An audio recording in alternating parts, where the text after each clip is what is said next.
Ini adalah jalan Federal 1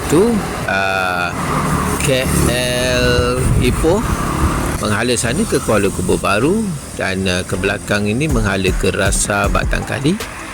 Pemandangan daripada tepi jalan, ini adalah lot yang pertama daripada tepi jalan selepas jalan reserve lah.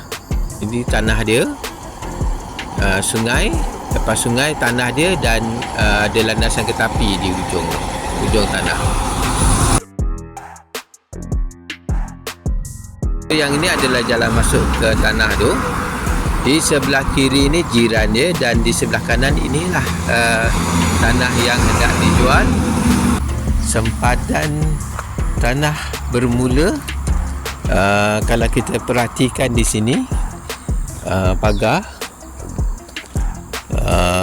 tanah dia terus ke sana. So daripada sini, inilah dia tanah dia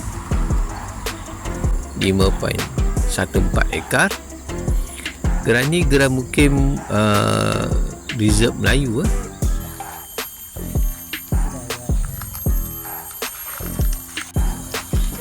Yang belakang tu ada orang. Boleh.